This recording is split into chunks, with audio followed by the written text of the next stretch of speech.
Assalamualaikum warahmatullahi wabarakatuh.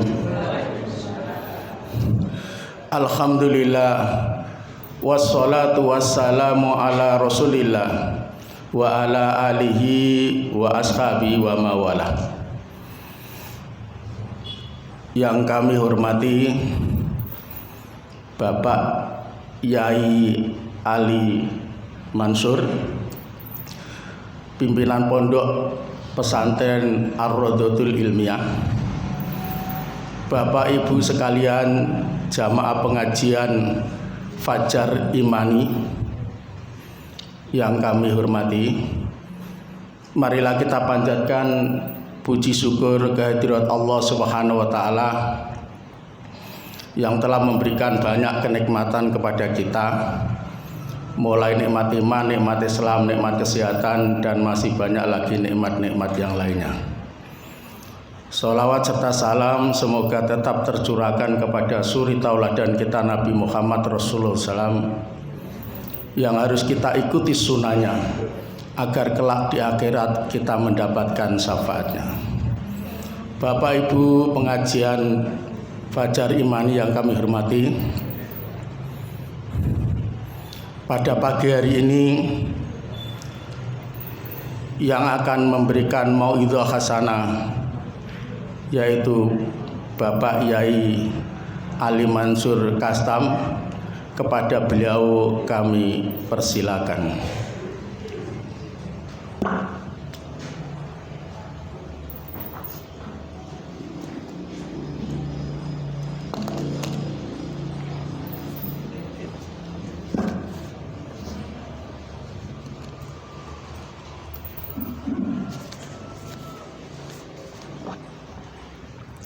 Assalamualaikum warahmatullahi wabarakatuh. Bismillahirrahmanirrahim. Alhamdulillahi rabbil alamin. Wassalatu wassalamu ala nabiyyinal amin Muhammadin wa alihi wa sahbihi ajmain, amma ba'du. Hadirin Bapak Ibu jamaah pengajian rahimakumullah. Alhamdulillah, puji syukur saya haturkan kehadirat ilahi Rabbi atas limpahan rahmah, hidayah serta maunahnya. Di pagi hari ini kita diberi kesempatan oleh Allah untuk menghirup udara pagi, melangkahkan kaki dari rumah ke sini dalam rangka tholabul ilmi. Semoga kita semua diberi ilmu yang bermanfaat oleh Allah, lalu bisa kita amalkan sebagai bekal menghadap kepada Allah Ta'ala. Hadirin Bapak Ibu jamaah pengajian rahimakumullah. Semua yang ada di sini sudah paham dengan firman Allah, wa ma khalaqatul jinna wal insa illa liya'budun. Dan tidak aku ciptakan jin dan manusia kecuali agar mereka beribadah kepadaku. Di sini Allah menyebut jin terlebih dahulu, kemudian manusia. Ini menunjukkan jin itu dulur tuanya menungso. Sehingga kalau diurut, makhluk yang tertua, makhluk yang bernyawa, Pak ya. Makhluk yang bernyawa yang tertua adalah malaikat. Kemudian yang kedua jin, yang ketiga manusia. Makanya jin lebih berpengalaman daripada manusia, sehingga Nabi Adam bisa ditipu oleh jin yang bernama iblis, sehingga Nabi Adam tebal dari surga pindah ke dunia, ke bumi ini. Kemudian ayat ini menjelaskan Allah menciptakan jin dan manusia itu untuk beribadah kepadanya. Pertanyaannya, apakah makhluk Allah itu hanya jin dan manusia? Jawabannya tidak. Namun mengapa ayat ini menjelaskan Allah ciptakan jin dan manusia untuk beribadah? Lalu bagaimana dengan makhluk-makhluk yang lain? Jawabannya apa? Semua makhluk selain manusia dan jin itu sudah taat beribadah, sehingga tidak ada matahari yang durhaka kepada Allah, tidak ada bintang yang durhaka kepada Allah, tidak ada langit bumi yang durhaka kepada Allah. Semua sudah sami'na wa ata'na, tunduk patuh kepada Allah, beribadah kepada Allah Ta'ala. Silakan panjenengan lihat di dalam surat Al-Isra, surat yang ke-17 ayat 44. Allah mengatakan tusabbihu lahu samawatus sab'u wal ardu wa man fihinna.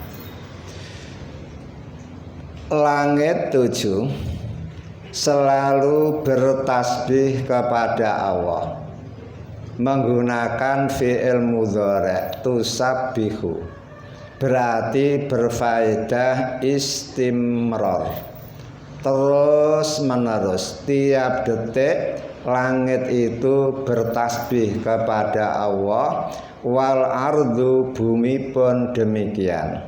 Tiap detik bertasbih kepada Allah, tiap detik bertasbih kepada Allah, wa man fihinna, dan semua makhluk yang ada di langit, yang ada di bumi, semua bertasbih kepada Allah.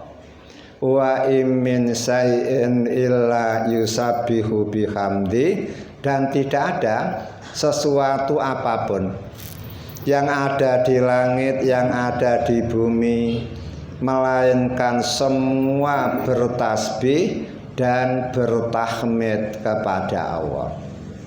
Ikan bertasbih kepada Allah, bertahmid kepada Allah. Ular bertasbih dan bertahmid kepada Allah. Walakin la tafqahuna tasbihahum, namun sayang kalian saja yang tidak ngerti tasbihnya mereka, kalian tidak ngerti ibadahnya mereka. Sehingga makhluk, Pak, selain manusia dan jin itu hanya satu, taat kepada Allah, taat beribadah kepada Allah, taat bertasbih kepada Allah, taat bertahmid kepada Allah. Sehingga mereka tidak punya pilihan kecuali satu. Lah beda dengan manusia dan jin. Manusia dan jin itu punya pilihan, sehingga Al-Quran mengatakan man sa'a fal yu'min wa man sa'a fal yakfur. Siapa yang mau silahkan beriman, siapa yang mau silahkan kufur. Namun ingat, besok di akhirat tempat hanya dua, surga atau neraka. Kalau ingin surga, caranya beriman. Kemudian kalau ingin neraka, caranya kufur. Sehingga manusia dan jin itu punya pilihan untuk beriman punya pilihan untuk kufur, namun masing-masing pilihan ada konsekuensi. Milih iman tempatnya surga, milih kufur tempatnya neraka. Disitulah rahasia wa ma khalaqtul jinna wal insa illa liya'budun. Mengapa hanya jin dan manusia yang dibebani untuk beribadah? Karena kedua-duanya punya hak pilih. Kalau makhluk yang lain hanya sami'na wa ata'na. Setelah panjenengan tahu bahwa kita diperintahkan oleh Allah untuk beribadah, maka ibadah itu kalau kita perhatikan macam-macam. Ada ibadah satu kali untuk seumur hidup dan tidak disunahkan untuk diulang-ulang. Apa itu, Pak? Apa? Haji itu sekali, Pak, tapi masih disunahkan untuk berulang-ulang, sehingga haji ping 40 itu. Saya punya kenalan, Pak. Haji ping 40, umroh ping 73 itu. Apa? Ibadah yang satu kali tok seumur hidup dan tidak ada kesunahan untuk diulang. Nah, Pak, itu bisa, Pak, apa? Khitan itu ibadah, Pak. Namun sekali untuk seumur hidup dan tidak ada kesunahan untuk diulangi. Jangan mau diulangi, Pak. Dipotong tiap tahun melakukan kesunahan. Nah, kalau haji ibadah sekali untuk seumur hidup, namun ada kesunahan untuk diulang-ulang. Pertanyaannya, ibu-ibu sudah khitan apa belum? Nah, kalau ibadah khitan hanya sekali seumur hidup, panjenengan kok tidak melakukan, itu kebangetan. Makanya di Sidoarjo pernah, Pak, khitanan massal untuk kaum ibu. Ternyata banyak yang ikut itu. Laki-laki apa itu? SMA, SMP itu banyak yang ikut. Makanya alhamdulillah Buyun punya anak wedok 4, semuanya sudah dikhitan. Ketika masih kecil, ketika cindek telinga sekalian khitan itu. Kalau bedan Islam itu rata-rata paham, Pak. Dan zaman Nabi Muhammad masih hidup, ada calak laki-laki, juga ada calak perempuan. Sehingga Nabi Muhammad pesan, wahai calak perempuan, ambil ujungnya saja, jangan diambil pangkalnya. Berarti hanya ujungnya saja yang dikelupas. Itu cara menghitan ibu-ibu. Kemudian ada lagi ibadah tahunan. Kalau tadi khitan sekali seumur hidup dan tidak ada kesunahan untuk diulang, haji, umroh sekali seumur hidup kewajibannya, namun ada kesunahan untuk diulang-ulang. Sekarang ibadah tahunan. Apa, Pak? Ibadah tahunan pertama poso Ramadan. Setahun hanya 1 bulan, sehingga tidak boleh Ramadan ala kulli dahri. Apa itu Ramadan sepanjang masa? Cukup sebulan tiap tahun, sebulan tiap tahun. Apalagi, Pak? Zakat mal itu 1 tahun, Pak. Syaratnya harus nisobun, yang kedua haulun, sudah mencapai 1 bulan, 1 tahun. Bisa Pak menghitung, Pak, ya? Mal jama amalan wa'ad dadah. Setelah panjenengan mengumpulkan duit, wa'ad dadah, lalu dihitung-hitung. Untuk apa? Diketahui nisabnya. Taruh umpama Syawal panjenengan menabung 10 juta. Kemudian Dzulqa'dah 10 juta. Kemudian sampai Saban sudah 380 juta. Begitu Ramadan 90 juta. Ramadan tanggal 15 sudah 90 juta.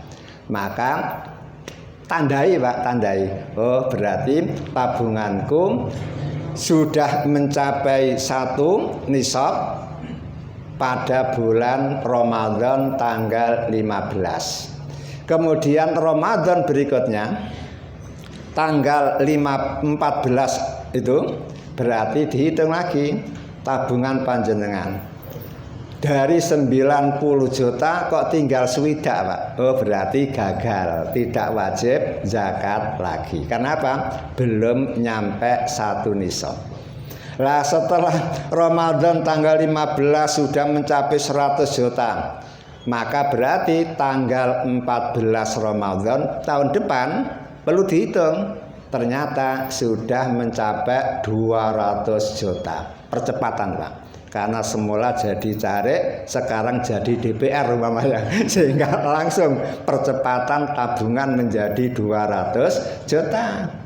Lah karena sudah 1 nisab dan 1 tahun, panjenengan wajib mengeluarkan zakat. Berapa zakat yang wajib dikeluarkan? Rubu'ul usri, 1/4 dari 1/10. Paham ya? 1/4 dari 1/10. Berarti 200 dibagi 10. Berarti 20 juta. 20 juta dibagi 4 berarti 5 juta. Itu bahasa Nabi Pak. Jangan hanya mengandalkan bahasa pelajar 2,5%. Itu kalau jenengan tidak membawa kalkulator repot ngitung gitu. Nah kalau menggunakan gaya Nabi penak rubu'ul usri, 1/4 dari 1/10. Kalau panjenengan punya tabungan 1 miliar, 1 miliar bagi 10 berarti 100 juta. 100 juta bagi 4 selawe juta. Berarti kalau panjenengan punya tabungan 1 miliar genap setahun, maka wajib zakat selawe juta. Lah kalau 4 miliar ya 100 juta. Ndak iman Pak. Duit 100 juta dibuang gitu. Makanya sebelum sugih ngaji sih Pak. Nah kalau ngaji insya Allah tidak eman mengeluarkan zakat, justru malah seneng. Karena apa? Zakat yang panjenengan keluarkan itu hanya menguntungkan fakir miskin sedikit Pak. Paling-paling dapat tambahan rezeki. Namun keuntungan zakat untuk penjakat panjenengan lebih banyak. Pertama, jenengan melaksanakan perintah. Kedua, pintu rezeki panjenengan terbuka. Ketiga, harta panjenengan yang masih ada barokah. Barokah Pak. Kemudian bisa di akhirat zakat yang panjenengan keluarkan itu menjadi payung panjenengan ketika tudnas samsu alal khalqi.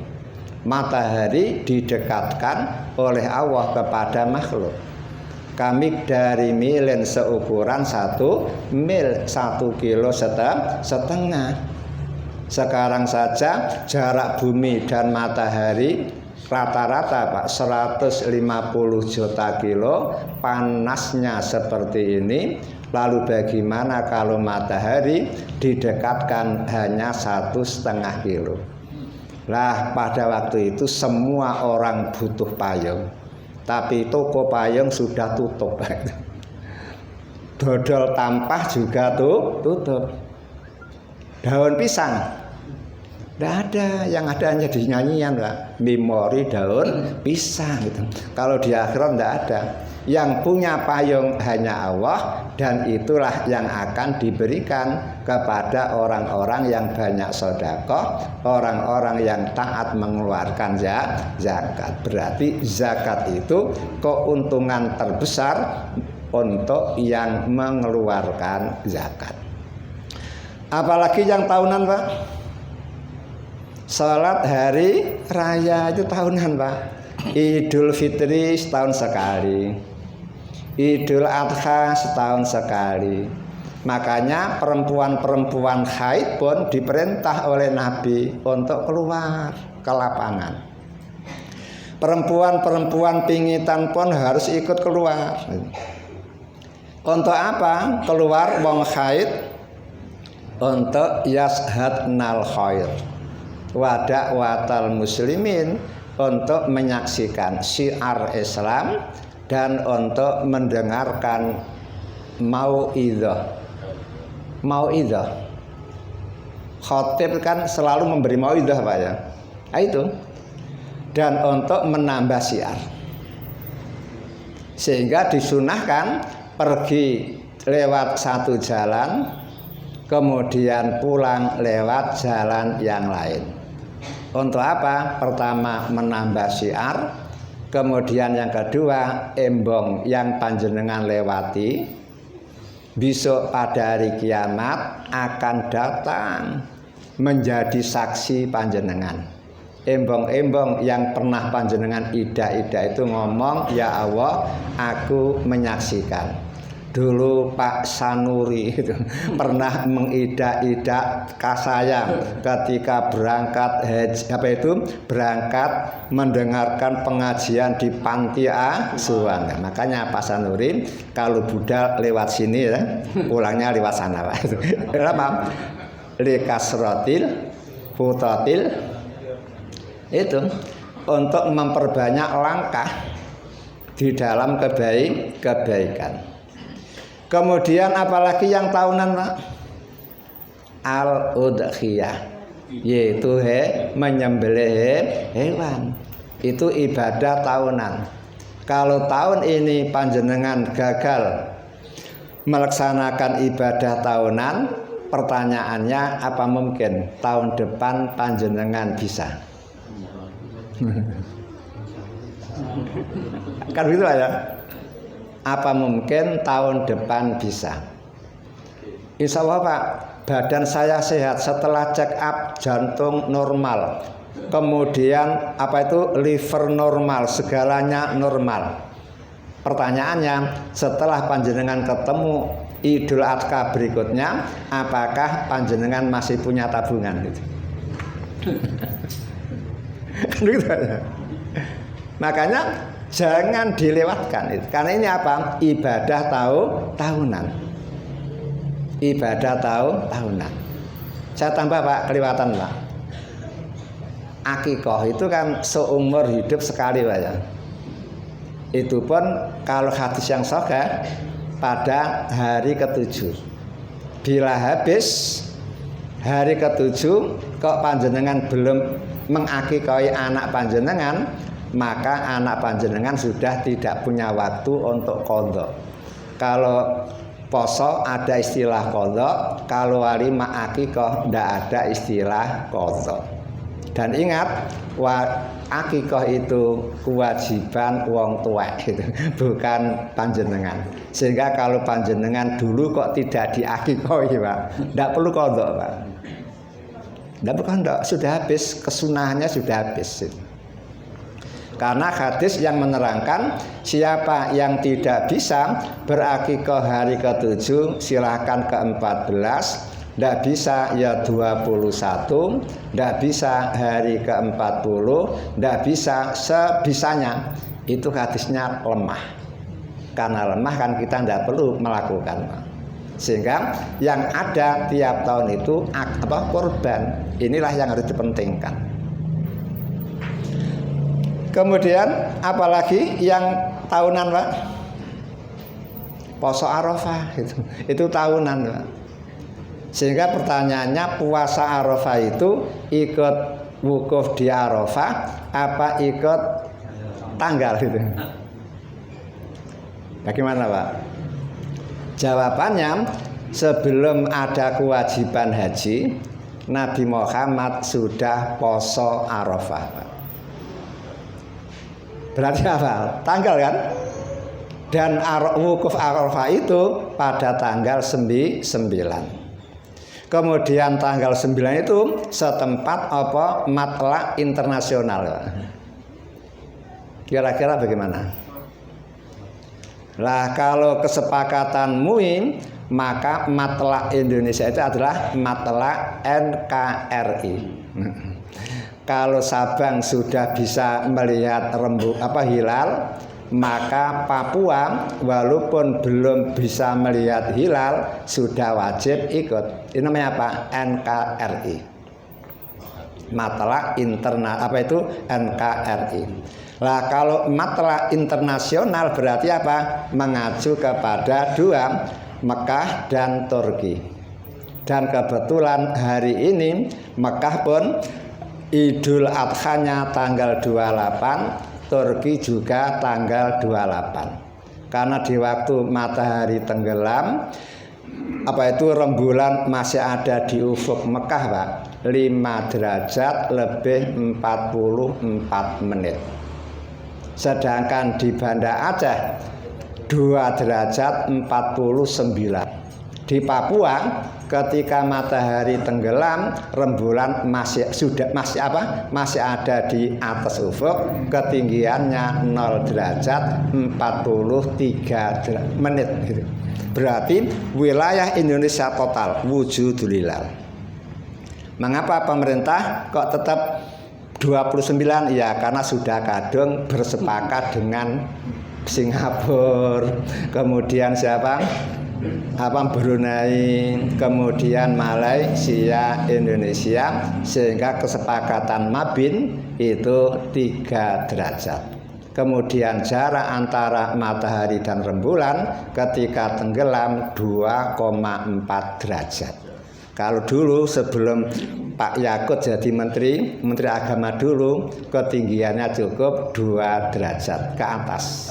Kemudian jarak antara matahari dan rembulan 4,5 derajat. Kalau sekarang 6,3, Pak. Kalau sekarang itu bertambah itu. Nah sekarang kalau mengikuti matlak internasional berarti 28 itu Idul Adha. Turki Idul Adha 28, kemudian Arab Saudi 28, berarti otomatis 27 itu jenengan poso Arafah. Poso Arafah berarti mengikuti tanggal.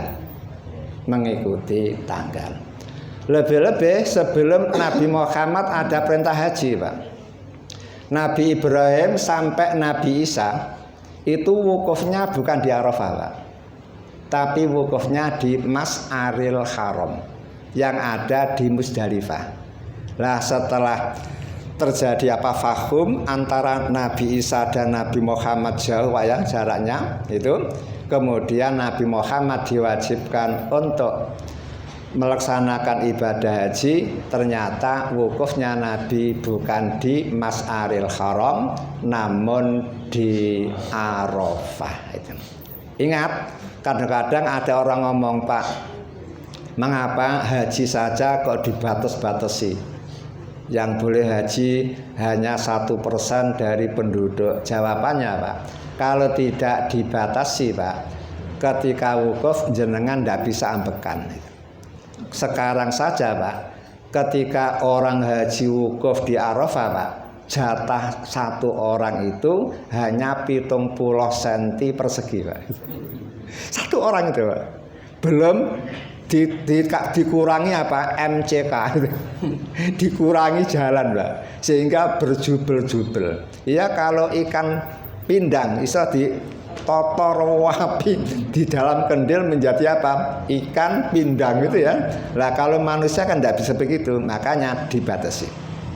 Dan itu pun orang Arab Saudi ya betul-betul jadi korban, Pak. Karena di musim haji seperti ini penduduk Mekah haram gitu, sholat di Masjidil Haram gitu. Mengapa? Ikraman lidhuyu firrahman, untuk memuliakan tamu-tamu Allah. Sehingga jenengan jangan pulang dari haji cerita orang Mekah kan sing jamaah. Itu ada larangan, Pak, ada larangan. Seandainya tidak ada larangan, jenengan tidak kamot, tidak bisa sholat di Masjidil Haram itu. Makanya lihat aja ketika Ramadan, karena Orang Mekah bisa tawaf, bisa apa? Bisa sama di situ. Orang-orang Arab Saudi bisa umroh di waktu Ramadan sehingga melebihi haji kan begitu. Ya, itu ibadah-ibadah tahunan. Kemudian ada lagi ibadah bulanan, yaitu puasa Ayyamul Bid. Puasa Ayyamul Bid ini adalah puasanya Nabi Ibrahim. Kalau Daud sehari puasa sehari tidak, sehari puasa sehari tidak. Namun kalau Nabi Ibrahim puasanya itu Ayyamul Bid, hari-hari putih. Mengapa disebut hari-hari putih? Karena siangnya putih karena matahari, malamnya putih karena bulan purnama, sehingga disebut Ayyamul Bid, hari-hari putih, tanggal 13, 14, 15, Komariah. Maka panjenengan tidak bisa Pak melakukan puasa Ayyamul Bid kalau panjenengan tidak punya kalender Islam. Nah, kalau kalendernya Januari, Februari Pak. Jenengan kesulitan ya mengetahui tanggal 13 itu hari apa kan begitu kan? Tidak percaya Pak jenengan? Saya sering di SMS oleh teman itu, Pak, tanggal 13-nya bulan ini jatuh pada hari apa Pak? Kalender nasional kok berbeda-beda kan gitu kan? Itu menunjukkan mereka juga bingung. Makanya jenengan harus membudayakan Pak. Membudayakan beli kalender Komariah. Itu yang enak. Sehingga panjenengan tanpa menyadari sudah tahu tanggal 13 sehingga waktunya poso mengikuti Ibrahim dan direstui oleh Nabi Muhammad. Kemudian apalagi ibadah bulanan Pak? Di samping Ayyamul Bid apa?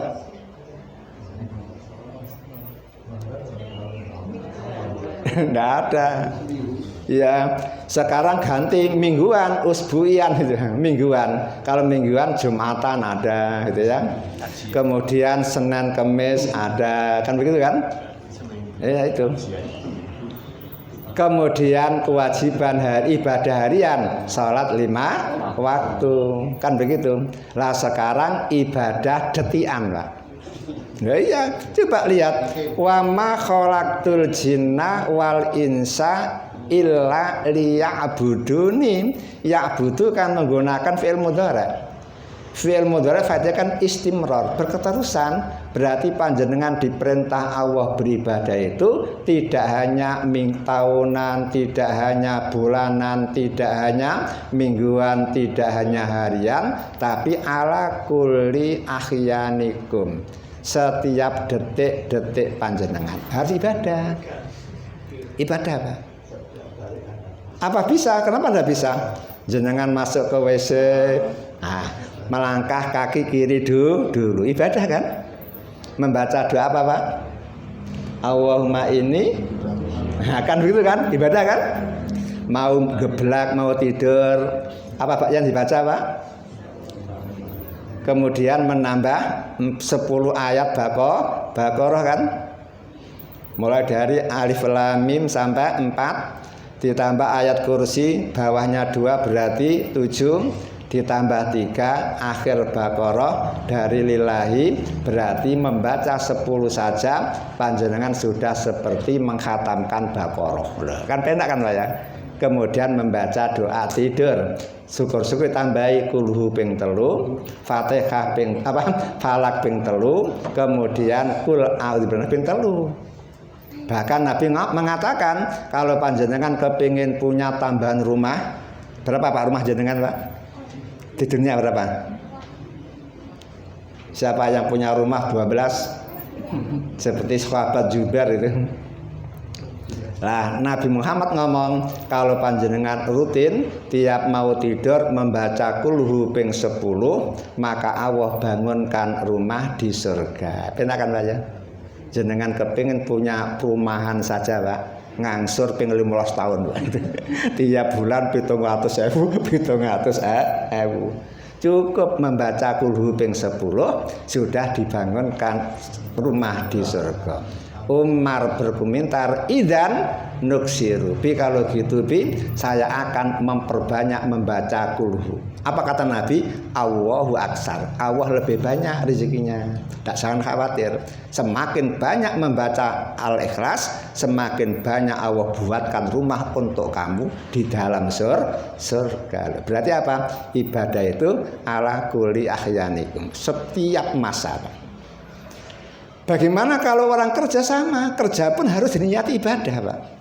Kalau jenengan bekerja tiap hari 8 jam loh, Pak. Kalau tidak diniati ibadah, panjenengan hanya dapat duit. Dapat duit. Coba kalau jenengan niati ibadah, maka nilainya beda. Ada duit untuk keduniaan, ada upah keakhiratan. Bukankah Nabi Muhammad pernah mengatakan, gara-gara ada sahabat melihat pemuda yang jaladun, yang kekar, yang kuat, lalu sahabat ngomong, bi, alangkah hebatnya bi, pemuda yang sekuat itu kekuatannya digunakan untuk fisabilillah. Lalu Nabi ngomong, wahai sahabatku, bila dia keluar rumah, yas'a, berusaha mencari ekonomi, liyu ifahu, agar dirinya tidak sampai minta-minta, fahuwa fi sabilillah, dia termasuk di jalan Allah. Bila dia keluar rumah mencari ekonomi untuk membiayai anak istrinya yang sigoron, masih kecil-kecil, karena anak yang gede Pak sudah tidak wajib ya ngingoni Pak, orang tua itu Pak. Hanya wong Jawa saja yang terlalu sayang kepada anak. Anak sudah gede sik diingoni. Kan gitu kan? Kalau untuk itu tujuannya fahuwa fi sabilillah. Kemudian kalau dia keluar rumah untuk mencukupi kebutuhan abawaihi sayhaini kabiraini, dua orang tua yang sudah benar-benar loyo, tidak mampu bekerja lagi, fahuwa fi sabilillah. Namun siapa yang keluar rumah mufakhoratan wariaan, siapa yang keluar rumah hanya untuk mejeng, ngapeli pacar itu, fahuwa fi sabilis syaiton. Loh Pak, bayangkan kan? Makanya jenengan sebagai orang tua bila punya anak minta motor Pak, takoni Pak, untuk apa itu? Untuk ngojek, oke, dibelikan Pak itu. Berarti apa? Ibadah, karena untuk nyambut gawe. Untuk apa? Ngapeli pacar, haram Pak. Jangan sampai, itu bahaya. Bila ada kecelakaannya diembong pas kerangkulan sama pacar, kira-kira husnul khotimah apa? Nah, jawab sendiri Pak ya. Kan begitu kan? Nah kan hati-hati. Nah sekarang sesuai dengan Bapak, yaitu bab udhiyah, fikih udhiyah. Mengapa ini diminta oleh Pak Khalek untuk disampaikan? Karena yang namanya ibadah itu perlu ilmu ya. Coba panjenengan mau haji perlu ilmu apa tidak? Tentu belajar manasik haji. Mau umroh perlu ilmu, sehingga panjenengan belajar manasik umroh. Mau kawin? Banyak ilmu kan? Bahkan kawin itu kan ibadah sampai 50 tahun loh. Bahkan 60 tahun kan. Masa enggak punya ilmu? Enggak ada ilmunya kan begitu kan? Berarti kalau panjenengan itu mau kawin harus betul-betul belajar ilmu tentang perkawinan itu. Dan itu harus lebih lama itu. Karena apa? Ibadahnya akan sampai 40 tahunan. Saya kawin 83 loh Pak. Hingga sekarang berapa tahun Pak? Saya tahun Pak. Nah kalau tidak ada ilmunya nanti kawin hanya dapat seneng-seneng, tak dapat pahala kan? Nah karena ada ilmunya, akhirnya apa? Dengan ilmu itulah akhirnya tertimbul nilai-nilai pahala dari Allah Ta'ala kan begitu. Sehingga kalau ada pertanyaan, mengapa kamu mengawini istri panjenengan Pak? Jangan jawab karena cinta kasih. Kalau kawin jenengan karena cinta Pak, sebentar lagi hilang Pak cinta itu Pak. Setelah istri panjenengan mokong, cinta panjenengan hilang, akhirnya kabur kan begitu kan? Maka niat kawin adalah ibadah. Nah karena ibadah, namanya ibadah ada resiko Pak. Seperti yang haji, ada resiko Pak ya. Kadang-kadang maktabnya jauh dari masjid sehingga harus melaku berkilo-kilo kan.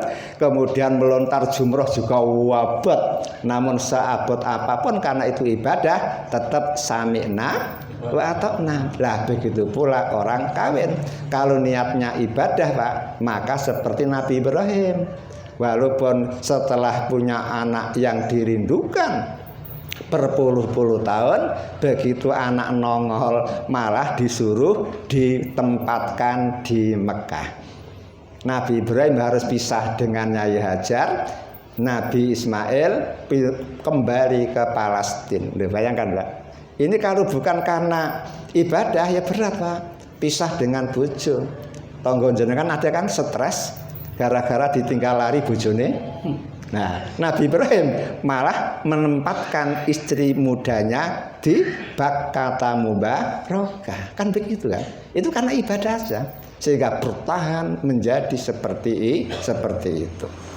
Lah sekarang apa sih yang dimaksud udhiyah? Udhiyah itu adalah menyembelih binatang ternak Pak. Menyembelih hewan ternak pada tanggal 10 Dzulhijjah, 11 Dzulhijjah, 12 Dzulhijjah, 13 Dzulhijjah. Itu namanya itu. Sehingga kalau definisinya udhiyah adalah menyembelih binatang ternak, maka ketika tanggal 10 jenengan kok menyembelih kucing Pak, itu bukan korban Pak. Kok menyembelih ayam berarti bukan korban. Namun mengapa Bilal kok rutin itu tiap waktu Idul Adha menyembelih ayam? Karena Bilal tidak punya duit untuk beli kambing Pak. Maka Bilal tetap ngamal sodako. Sehingga karena punyanya ayam, maka ayam yang disembelih malah enak, bisa disediakan untuk apa panitia ngeragat itu korban yang gaduyan kambing Pak ya, karena khawatir kena tekanan darah tinggi itu. Begitu. Sehingga tetap ngamal Pak. Walaupun bukan korban karena memang pada waktu itu ndak punya. Sehingga jenengan kalau pas besok tanggal 28 ndak punya duit, sehingga tidak bisa menyembelih kambing, bisanya hanya menyembelih ikan lele, ya silahkan lele disembelih, yang buahnya Pak dikirimkan ke masjid untuk panitia yang bekerja itu kan sudah ngamal itu sodako. Hanya kata Nabi tidak ada amalan yang paling istimewa, paling dicintai oleh Allah pada tanggal 10 Dzulhijjah melebihi hiraqatidam, mengalirkan darah. Hiraqah Pak. Berarti sama-sama 4 juta milik Pak Zaini digunakan untuk beli kambing, 4 juta milik saya serahkan kepada panti asuhan, mana yang lebih disukai Pak? Ya untuk korban. Karena apa? Karena panti itu kan bisa setiap hari Pak ya, dan hari lain bisa. Sementara korban hanya hari itu. Hanya itu. Kemudian masalahnya Pak, dari 4 hari waktu penyembelihan itu mana yang paling istimewa? Pada tanggal 10. Nah itu Pak, tanggal 10. Pertanyaannya bagaimana kalau panjenengan punya sapi 1 untuk orang 7, yang 6 mengikuti lebaran 28, yang 1 29. Kalau disembelih pada tanggal 29, yang 1 tidak sah. Mengapa tidak sah? Karena belum riyoyo kok wis disembelih. Untuk dia yang 29, bukankah ada menerangkan ketika Nabi Muhammad selesai sholat Idul Adha, Nabi Muhammad didekati oleh sahabat, Bi, monggo Bi, mampir ke rumah saya Bi, sate saya sudah matang Bi. Loh, sudah matang? Iya. Kapan kamu sembelih? Selesai tahajud Bi. Oh, berarti satu lahmin.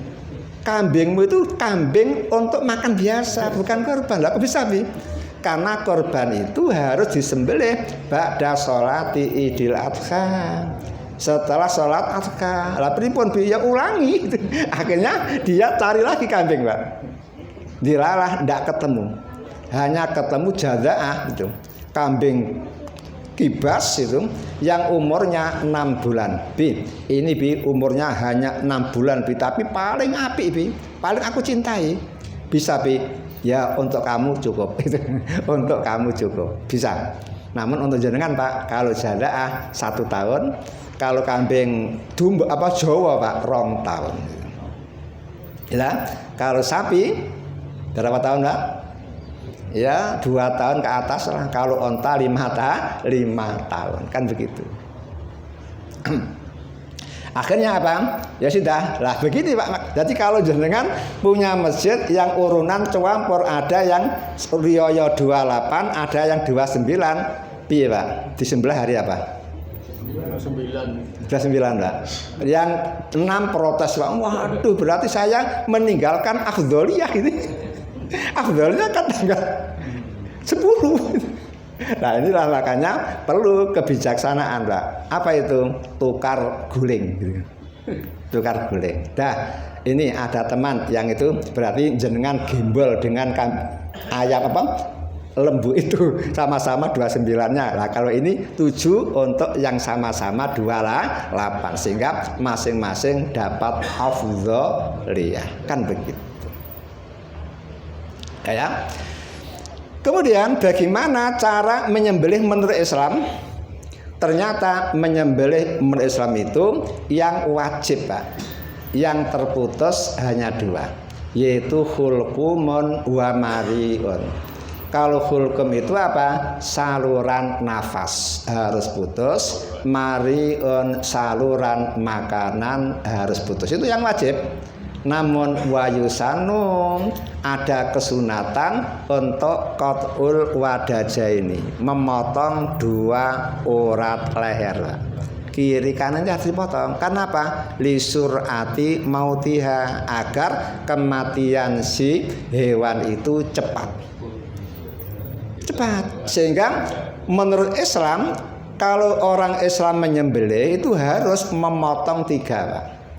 Saluran nafas harus putus, saluran makanan putus, 2 urat kiri kanan yang ada di leher itu harus putus. Itulah cara Islam menyembelih. Namun cara Islam menyembelih ini Pak, dinyinyiri oleh orang-orang barat Pak. Termasuk Australia itu tidak mau memakan daging sembelihannya orang Indonesia. Karena apa? Sebelum disembelih disakiti. Cara menyembelihnya pun disakiti. Itu mereka. Nah sekarang bagaimana? Al-haqqu mir rabbika. Ajaran yang benar itu adalah ajaran yang bersumber dari Allah. Kalau Nabi memberi praktek cara menyembelih seperti itu, itulah cara yang paling benar. Walaupun zaman Nabi Muhammad belum ada penyelidikan tentang itu. Ternyata alhamdulillah, kullama qolal mada jududun, syariat Islam ini semakin tua usianya nampak baru. Buktinya apa? Ada profesor Pak, Senok gitu ya, Sekok dan Hazim itu mengadakan penelitian penyembelihan gaya barat dan penyembelihan gaya Islam, sehingga mereka membuat mesin-mesin rekaman Pak, rekaman jantung, ada rekaman saraf-saraf hewan yang ada di antara kulit dan daging itu ada Kemudian mereka menyembelih menurut Islam. Setelah hulkumnya, mariknya dua otot leher putus, Pak, kemudian dibiarkan sampai mati, lalu rekamannya dibuka, Pak. Astagfirullah, Pak. Ternyata 3 detik yang pertama, Pak, itu hewan merasakan sakit, Pak. Setelah detik keempat sakitnya menurun, detik kelima sakitnya menurun, detik keenam sudah tidak terasa sakit. Seperti orang mau tidur gini aja, itu. Namun di saat itu, detik yang ketujuh, Pak, aktivitas jantung meningkat, Pak. Aktivitas jantung meningkat. Untuk apa? Menyedot darah-darah yang ada di daging disedot, darah-darah yang ada di urat disedot, kemudian dipompa keluar. Sehingga jenengan lihat kan, darahnya ceruat itu apa? Karena aktivitas jantung meningkat, sehingga semua darah yang ada di daging disedot dengan kuat. Saking kuatnya nyedot sampai sikil jejek loh, Pak. Itu karena apa? Saking kuatnya itu nyedot itu, kemudian dipompa keluar sampai darah itu cerot kan, seperti jenengan itu loh, ada pipa kemudian jenengan begini kan, cerot itu, dan tidak terasa sudah, Pak. Jadi sakitnya hanya 3 detik yang pertama. Setelah 6 detik seolah-olah tidur, justru aktivitas jantung itu mulai meningkat untuk menyedot darah dan dipompa keluar. Setelah habis selesai, maka daging yang disembelih menurut Islam itulah daging yang sehat. Itulah daging yang bagus untuk dikonsumsi. Lah beda dengan penyembelihan gaya barat. Apa? Sebelum disembelih dipingsangkan terlebih dahulu, Pak. Dibikin pingsan, Pak. Caranya apa? Dimasukkan ke ruangan bergas. Ada ruangan bergas, lalu sapi dimasukkan, diseret, Pak, masuk. Setelah sampai di luar lagi terguyung-guyung. Nah, ini, Pak, kelengar seperti orang vertigo loh, Pak, gini-gini. Langsung rudu gitu, Pak. Sudah tidak berdaya, kemudian disembelih, Pak. Kasat mata, koyok-koyok gak loro, tidak loro. Namun setelah rekaman itu diambil, Pak, dilihat, astagfirullah, ternyata pada waktu itu saraf-saraf kecil yang ada antara kulit dan daging itu malah begini, Pak, ngecer, Pak. Ngejernya luar biasa. Seandainya dia itu sadar, Pak, yakin ngamuk itu, Pak. Saking sakitnya dan lama sekali ngejernya, Pak. Dan darah yang keluar tidak banyak. Karena apa? Gara-gara pingsan, aktivitas jantung sudah melemah. Karena melemah berarti apa? Darah-darah yang mestinya harus keluar tidak keluar.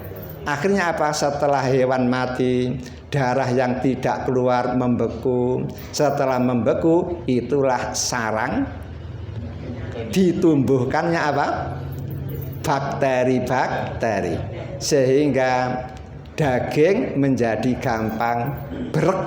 Kalau ikan berek, kalau daging, Pak, sama ya? Ya gabasin itu, Pak. Sehingga dagingnya tidak layak konsumsi, dagingnya tidak sehat untuk dikonsumsi. Lah bayangkan, Pak, syariat Islam sudah datang sekian lama, Pak, ya. Sekarang abad ke-15, abad Islam, Pak, ya, baru ditemukan rahasia mengapa cara penyembelihan Islam kok seperti itu. Itulah namanya apa? Kullama qolal mada jududun. Semakin lama usia Al-Quran, semakin lama usia agama Islam, semakin nampak baru syariat-syariat yang ada di dalamnya.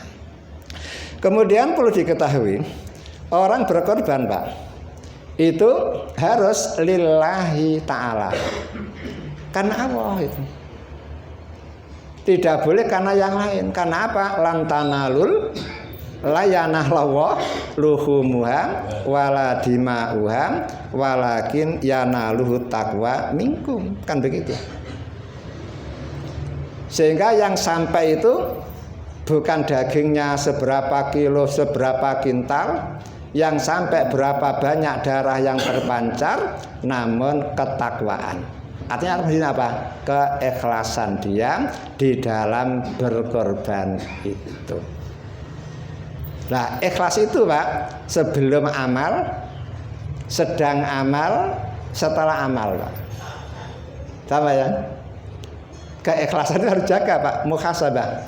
Sebelum amal harus ikhlas, ketika beramal harus ikhlas, setelah beramal pun harus ikhlas.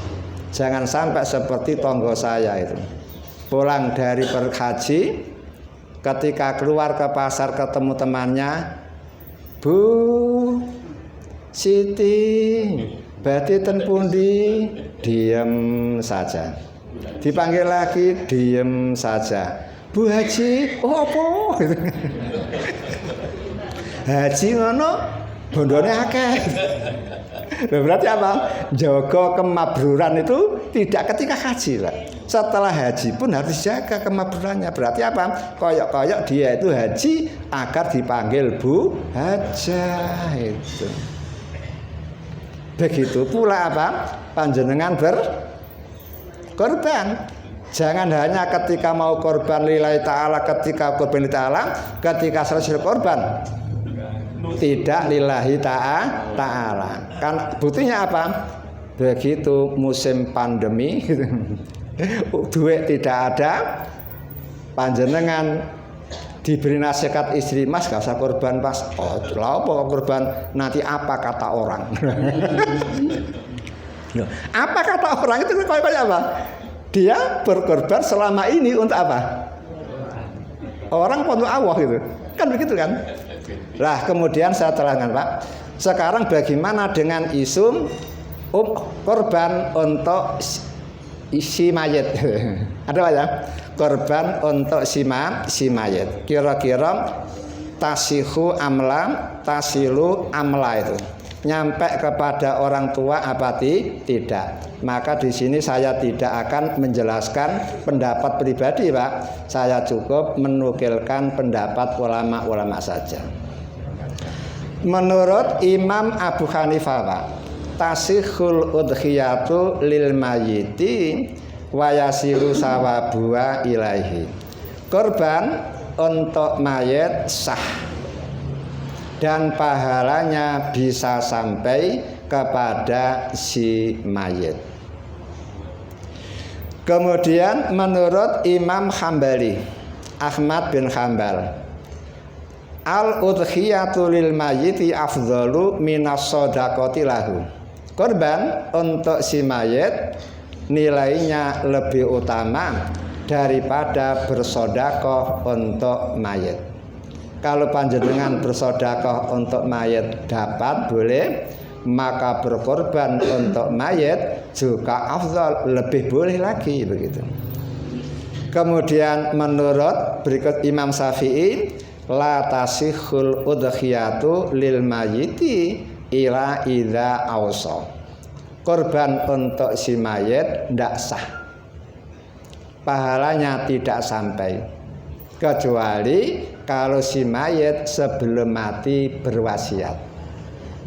Nah, walaupun saya tahun ini koyok-koyok mau meninggal dunia, kalau betul saya meninggal dunia, tolong harta peninggalan saya potong gitu, untuk jatah sapi 1 gitu. Kemudian serahkan ke masjid untuk korban Idul Adha. Maka begini, ini hukumnya wajib dilaksanakan Pak. Apabila maluhu yakfi, hartanya cukup untuk beli itu dan tidak lebih dari sulusuhu, sepertiga. Kalau ada orang tua ngomong, kalau saya mati tolong peninggalanku ambil untuk beli sapi yang paling gede, harganya 110 juta gitu. Ternyata ketika wafat sungguhan, harta peninggalannya hanya 200 juta. Maka ndak boleh Pak. Karena apa? Wasiat itu kan paling banyak sulusun, seperti 3. Umpama kok kekayaannya itu 330, sementara dia wasiatnya 110 untuk sapi terbesar, boleh dan harus dilaksanakan. Si keluarga tidak boleh merubah. Famam badalahu ba'dama sami'ahu fa innama ismu alal ladzi yubaddilu nahu, kan begitu kan. Tidak boleh. Namun kalau tidak memenuhi syarat tidak boleh. Sehingga umpama harta peninggalannya hanya 110 juta, kemudian dia berwasiat untuk menyembelih sapi ketika Idul Adha, maka wasiat semacam itu batal demi hukum. Batal. Bahkan rawan itu, jangan-jangan dia termasuk yuzor, wasiat yang membahayakan kepada keluarga. Dia mati punya rumah 1, anaknya 11, lah kok berwasiat, rumahku ojo sampai podol, nggon-ngonono sakarepmu. Nah, begitu apa? Itu menyebabkan dia ibadah 60 tahun pun masuk neraka. Mengapa? Karena dia sebelum wafat berwasiat yang membahayakan kepada ahli waris. Orang wafat ya wafat, kekayaannya kembali kepada Allah. Walillahi mirasus samawati wal ard. Setelah manusia wafat, harta milik dia kembali menjadi milik Allah. Setelah menjadi milik Allah, Allah lah yang berhak mengatur itu. Untuk siapa? Untuk siapa? Ternyata aturan Allah sejelas. Siapa Pak? Kalau ada orang mati, jangan ngomong untuk anak Pak, jangan Pak. Anak ya dapat, istri juga dapat, orang tuanya mayit juga dapat. Jangan dianggap milik anak saja, jangan dianggap milik istri saja, tapi ayah orang tua dapat. Berapa dapatnya Pak? Ya 1/6, ibunya 1/6, bapaknya 1/6, istrinya 1/8, anaknya bila laki-laki perempuan berarti asobah. Kemudian cara membaginya bagaimana? Gampang. Cari angka terkecil yang bisa dibagi oleh penyebut. Penyebutnya berapa Pak? 1/8 untuk istri, 1/6 untuk bapak, 1/6 untuk ibu, anaknya sisa. Berarti apa? Penyebutnya 6 dan 8. Angka terkecil yang bisa dibagi bagi 8 dan 6. 24 dibagi 8, 3. Berarti istri dapat 3 bagian.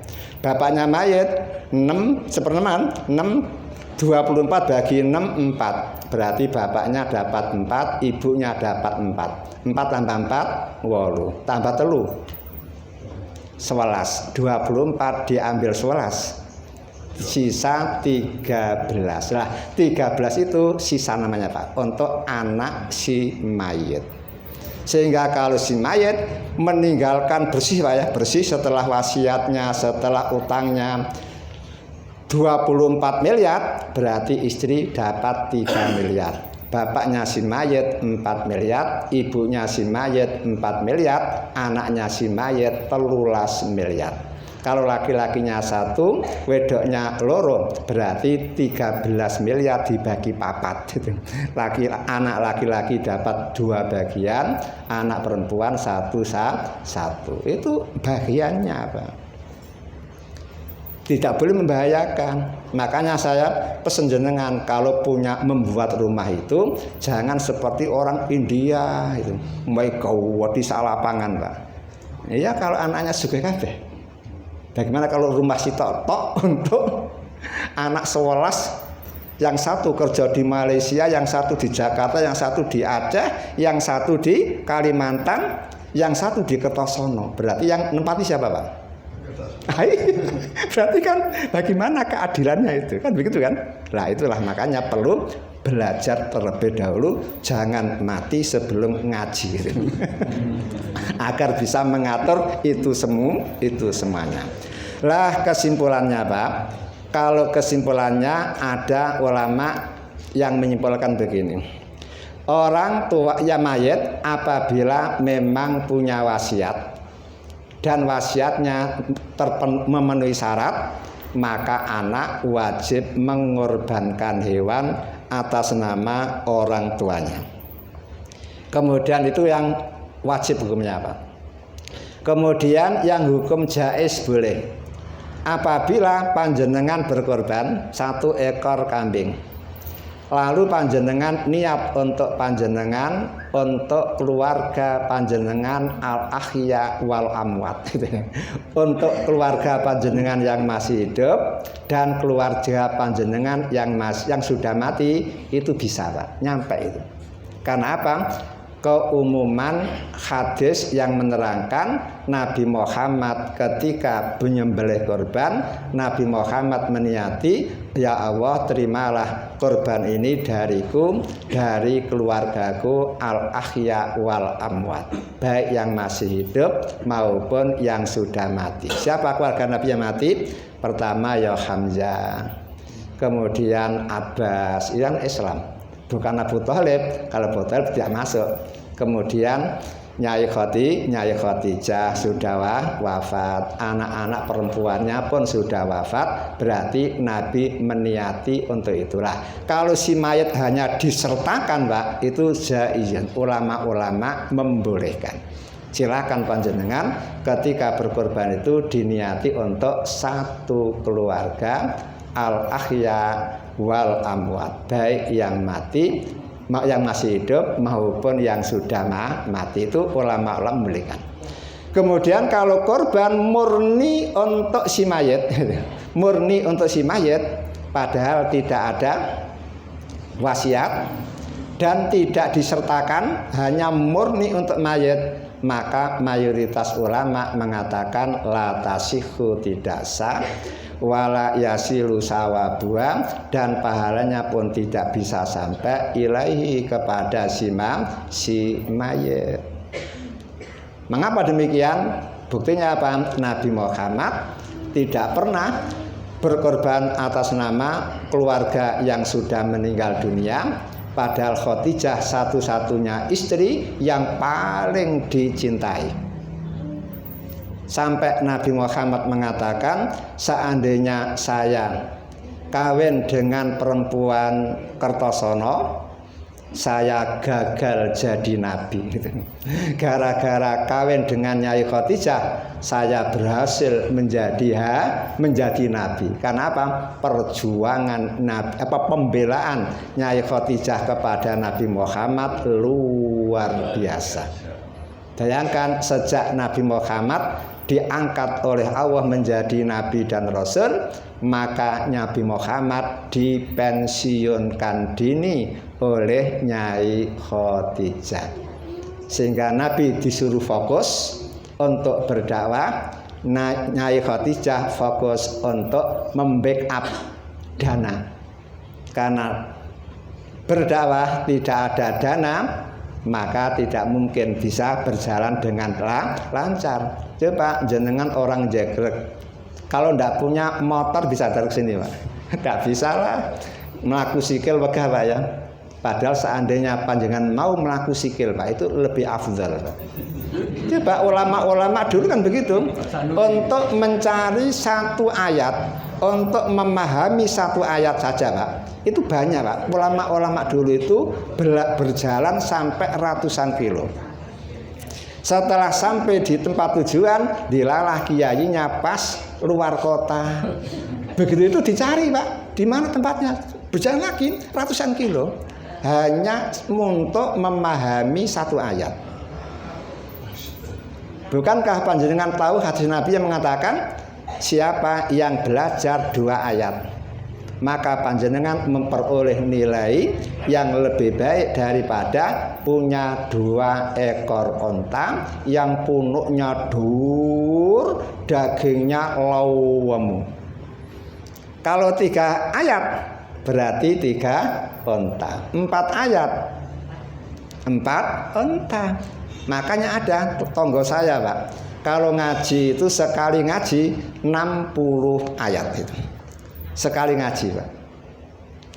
Muridnya bangga itu. Maka apa?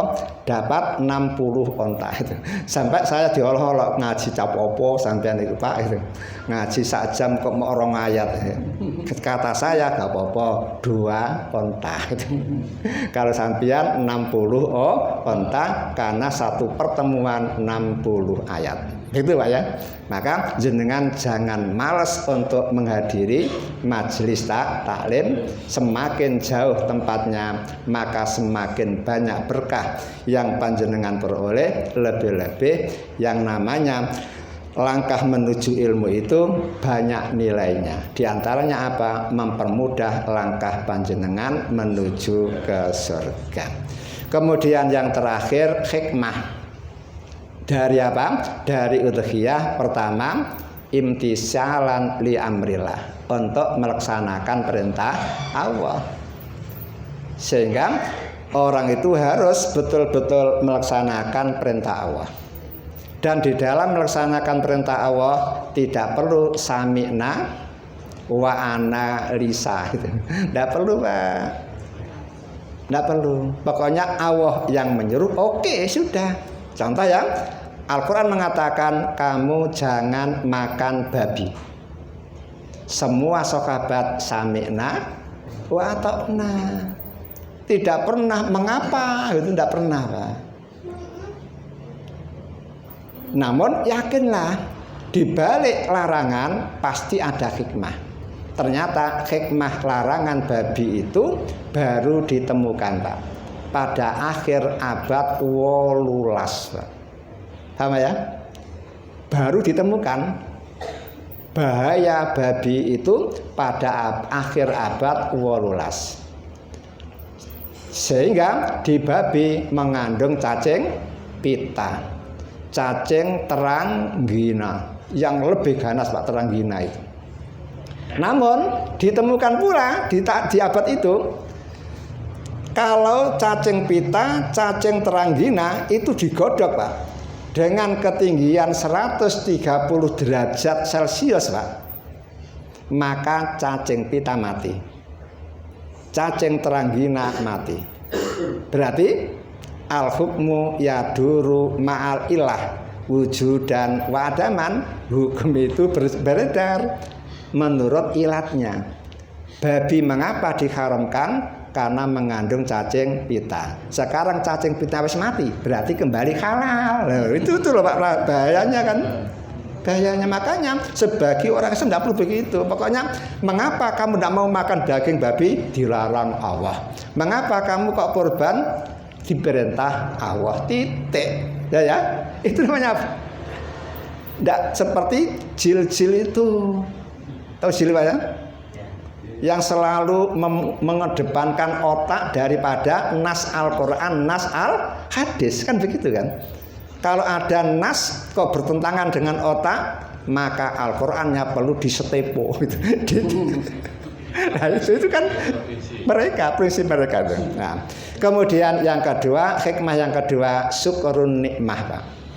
Jenengan berkorban itu dengan niat apa? Untuk mensyukuri nikmat Allah. Bukankah jenengan apal inna a'toina kal kausar, sesungguhnya kami telah memberi kepada engkau al-kausar. Artinya apa, Pak? Kausar, Pak? Artinya apa? 26 arti. Namun yang dari mulut Nabi Muhammad sendiri, al-kausar itu diartikan telaga. Pertama, telaga kausar yang ada di depan jembatan sebelum jenengan mongot di jembatan. Yang kedua adalah telaga kausar, Pak, di dalam surga. Nah, begitu. Berarti panjenengan besok sebelum berjalan di jembatan minum dulu air sungai kausar, Pak. Namun ada orang yang datang ke situ, Pak, diobrak oleh malaikat, Pak. Sampai Nabi ngomong, ya malaikat, umati itu umatku, mengapa kok diobrak itu? Kata malaikat, engkau tidak tahu apa yang terjadi setelah kamu meninggal dunia. Gitu, Pak. Lah, beda dengan kausar yang ada di dalam surga. Itu khusus untuk penghuni surga. Kalau itu yang di depan itu untuk orang-orang Islam yang betul-betul menjadi umat Nabi Muhammad ketika mau mongot di jembatan. Sama dengan panjenengan ketika mau sa'i setelah tawaf apa Pak? Salat ba'diyah, salat apa? Ba'diyah tawaf di belakang Makam Ibrahim ya. Habis itu apa? Minum zam-zam. Nah, 9 jam baru sa'i kan. Maka sebelum jenengan mongot menuju ke surga, jenengan minum air telaga Kausar. Nah, setelah Nabi Muhammad diberi nikmah yang begitu banyak, maka Nabi Muhammad wajib bersyukur. Sedangkan syukur itu ada 3, syukur bil qalbi dengan hati. Yakini itu adalah pemberian Allah, ma bikum min nikmatin faminallah. Yang kedua, syukur bil lisan. Qulil alhamdulillah, minimal ngomong alhamdulillah. Kemudian yang ketiga, syukur dengan perbuatan. Mana itu halnya? Fasholli li rabbika wanhar. Berarti apa? Salat itu namanya syukur, Pak, dengan perbuatan. Korban itu pun syukur dengan perbuatan. Kalau sholat namanya Pak ibadahnya badan, kalau korban ibadahnya harta. Makanya panjenengan yang punya keluasan rezeki di hari itu maka dianjurkan untuk berkorban. Saking seriusnya sampai Nabi ngomong, siapa yang mempunyai keluasan rezeki di hari itu kemudian tidak berkorban, fala yakrobanna mushollana, jangan parek-parek musola kami. Artinya apa? Mark saja tidak boleh, apatah lagi ikut sembahyang Idul Adha, kan begitu. Itu hanya sekedar apa? Tarhib, menakut-nakuti. Sehingga ulama faham korban itu hukumnya apa? Sunnatun muakkadatun. Mengapa muakkadah? Karena Nabi selama ada syariat korban tidak pernah meninggalkan korban. Kemudian hikmah yang kedua, yang ketiga apa Pak? Untuk mengbasmi sifat-sifat hewan. Sehingga panjenengan disuruh menyembelih hewan itu dalam rangka apa? Untuk membasmi sifat-sifat hewaniyah, bahaimiyah di dalam hati panjenengan. Apa sifat bahaimah? Ya, pertama hidup hanya untuk makan. Yang kedua hidup hanya untuk senang-senang. Yang ketiga hidup untuk menumpuk-numpuk harta. Sudah. Tidak pernah mikir akhirat sama sekali. Padahal wal akhiratu khairun wa abqa. Sedangkan akhirat itu nilainya lebih baik dan lebih kekal. Lebih kekal. Itu. Kemudian masalah yang terakhir Pak, yang umum Pak, ketika panjenengan punya niatan untuk korban dan hewan korban sudah ada, Nabi Muhammad mengatakan fala ya'khud, jangan ambil dhafrahu, kukunya, wa as'arahu, dan bulunya. Ini hingga sekarang ulama kita pecah menjadi 2. Pertama, dhamirhu itu kembalinya kepada ahad seseorang. Apa? Hu itu kembali kepada dzabhun, apa dibhun. Kalau dzabhun itu penyembelihan, kalau dibhun itu hewan sembelihan. Jadi kembali kepada hewan yang akan disembelih. Ternyata ulama masih terbagi 2. Pertama, dhamir hu itu kembali kepada orangnya ahad. Maka kalau panjenengan punya niatan untuk berkorban dan hewan sudah ada, kemudian tanggal 1 Dzulhijjah sudah nongol, yaitu tanggal berapa? Tanggal 18 itu maghrib, matahari tenggelam, kemudian hilal masih ada di atas ufuk. Untuk Surabaya 1 derajat, untuk Yogyakarta 1 derajat 00:49 itu. Berarti apa? Sudah nongol. Maka pada waktu tanggal 1 Dzulhijjah, maka jenengan disunahkan untuk tidak ngetoki kuku, disunahkan untuk tidak nyukur kumis, disunahkan untuk tidak motong rambut sampai kapan? Sampai hewan korban panjenengan disembelih. Itu kalau kembali kepada dzibhun. Lah kalau kembali kepada akadnya. Kalau kembali kepada dzibhun berarti apa? Kalau panjenengan punya hewan korban sudah diniatkan untuk korban, maka bulunya ojo dipotongi. Kukunya pun jangan dipotongi. Apa ada orang Indonesia yang motong kuku? Lah kalau bulu orang Indonesia ada, kalau kuku rata-rata tidak ada. Namun orang Arab zaman Nabi dulu Pak, rading itu banyak Pak, diambilkan dari kuku onta, kuku sapi dipotong Pak. Karena Pak yang tajam itu begitu, karena pabrik besi zaman dulu belum ada, belum banyak Pak, sehingga susah untuk mencari lading. Makanya rata-rata kuku onta itu dipotong, kuku kuda dipotong, kemudian diresiki, kemudian dipertajam sehingga untuk menusuk semongko, kemudian itu penak itu. Begitu. Sehingga ulama berbeda gara-gara itu. Adat orang Arab seperti itu suka motong kuku-kuku hewan, suka motong bulu-bulu hewan, maka hewan yang diniatkan untuk dikorbankan maka jangan dipotong mulai tanggal 1 sampai selesai disembelih. Kalau sudah sembelih silakan untuk itu, jenengan silakan pilih Pak. Namun kalau jenengan bisa ya thoriqatul jam'i Pak ya, menggunakan metode penggabungan Pak. Apa itu? Ya cukuplah tidak disunahkan untuk tidak memotong kuku, rambut, kumis ya, dan disunahkan untuk tidak memotong bulu hewan, memotong kuku hewan. Dengan demikian monggo. Tapi sunnah toh Pak. Karena sunnah berarti apa? Umpama panjenengan terjang tidak sampai dosa. Hadirin yang berbahagia, karena waktunya sudah habis. Sekian, kurang lebihnya mohon maaf. Akhirnya assalamualaikum warahmatullahi wabarakatuh. Demikian tadi penyampaian begitu jelas dan terang. Yang terpenting adalah untuk diamalkan. Karena kita masih ada waktu beberapa hari.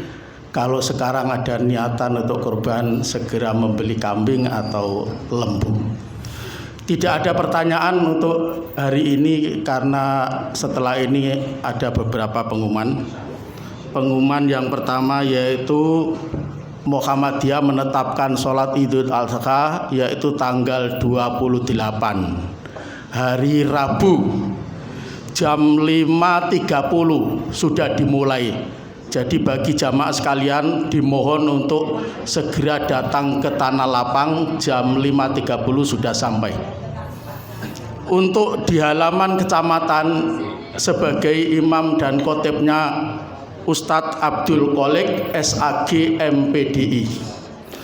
Untuk di masjid di halaman Banaran yaitu di SDN Banaran Ustadz Erika Indra Irawan SPDI.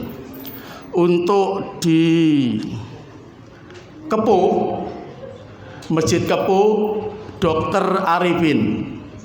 Untuk di Bangsri, Panti Asuhan Bangsri Ustadz Abdul Hamid, dan juga ada di Zuwono.